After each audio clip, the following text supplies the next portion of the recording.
باندھنے سے پہلے کا غسل ہے۔ رسول اللہ صلی اللہ علیہ وسلم مکہ داخل ہوتے تو اس سے پہلے غسل کرتے۔ ایسے ہی میت کو غسل دینا ہے، میت کا غسل کا طریقہ وہی ہے جیسے ہم عام غسل واجب کرتے ہیں، ایسے ہی میت کا غسل ہے۔ علماء سے وہ باقاعدہ پریکٹیکل کر کے سیکھیں۔ ایسے ہی رسول اللہ صلی اللہ علیہ وسلم نے فرمایا من غسل میتا فلیغتسل ومن حملہ فلیتوضا، جس نے میت کو اٹھایا وہ وضو کرے، جس نے میت کو غسل دیا وہ بندہ میت کو غسل دینے کے بعد خود غسل کرے۔ ہاں بعد میں رخصت آپ نے دے دی کہ میت کو غسل دینے والا غسل نہ بھی کرے وضو ہی کر لے تو کافی ہوتا ہے، تو وہ غسل ایسے ہی ہے، بندہ ویسے ہی جیسے شاور کے نیچے جا کے صابن شیمپو لگاتا ہے پاک صاف ہو جاتا ہے۔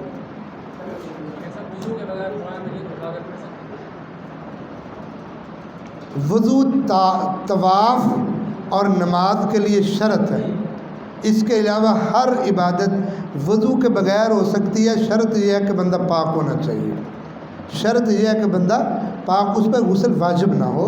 تو وضو کے لیے شرط نہیں ہے باقی چیزیں، لیکن احتیاط کرنی چاہیے کہ زیادہ سے زیادہ جتنی عبادت کے کام ہیں بندہ باوضو ہو کے کرے، کیونکہ رسول اللہ صلی اللہ علیہ وسلم کا فرمان ہے کہ مومن وضو کی محافظت کرتا ہے، تو ہر وقت وضو کرنے کی کوشش یا وضو میں رہنا چاہیے اللہ کی عبادت کرتے وقت، لیکن شرط وضو صرف نماز کے لیے اور طواف کے لیے نہیں۔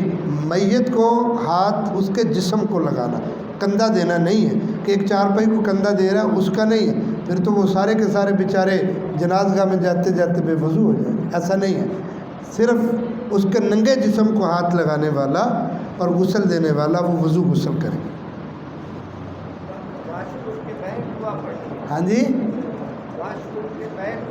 ہاں باہر پڑھنی ہے، حدیث میں آتا ہے اذا دخل احدکم، داخل ہونے کے وقت، تو داخل ہونے کے بعد نہیں، داخل ہونے کے وقت۔ ویسے بھی نبی صلی اللہ علیہ وسلم وہ اندر کسی چیز کو نہیں لے کے جاتے تھے، جیسے انگوٹھی پہ لکھا ہوتا تھا آپ کی مہر تو آپ انگوٹھی باہر رکھ کے جاتے تھے، تو دعا باہر پڑھنی ہے۔ ہاں جی ہاں واپس بھی باہر آ کے باہر باہر باہر پڑھے۔ شیخ صاحب ایک لاوارث لاش ملتی ہے، اس کا نماز جنازہ کا کیا ہوگا، کیسے پتہ چلے گا کہ مسلمان ہے کہ نہیں؟ ظاہری طور پہ ان کی معلوم۔ وہ امام احمد بن حنبل رحمہ اللہ کے پاس ایک بندہ آیا تھا، اس نے کہا ایسے ہو جائے ایسے ہو جائے، انہوں نے کہا جب ہوگا نا آنا تو بتا دیں۔ اصل میں یہ ہوا ہے نا، میں بتاتا ہوں ایسا ہوتا ہے کہ جب وہ کوئی واقعہ ہوتا ہے نا تو سیاق و سباق سے پتہ چل جاتا ہے، کوئی نشانیاں نہیں ہوتی۔ بلدیہ میں نا یہ واقعہ ایسا ہوا تو میں اس لیے ظاہر کو دیکھا جاتا ہے اسلام میں اور کوئی خاص نہیں ہوتا، ظاہر عموماً جو غیر مسلم ہوتا ہے پتہ چل جاتا ہے، کسی کا ختنہ نہیں ہوتا، کسی نے کان کیے ہوتے ہیں، کسی نے اپنے جسم پہ کدوایا ہوتا ہے، تو ان کی ظاہری حالت لباس سے کچھ نہ کچھ اندازہ ہو جاتا ہے، تو جب پیش آتا ہے تو پتہ چل جاتا ہے، ایسا نہیں ہوتا، وہ پتہ چل جاتا ہے۔ سبحانک اللہ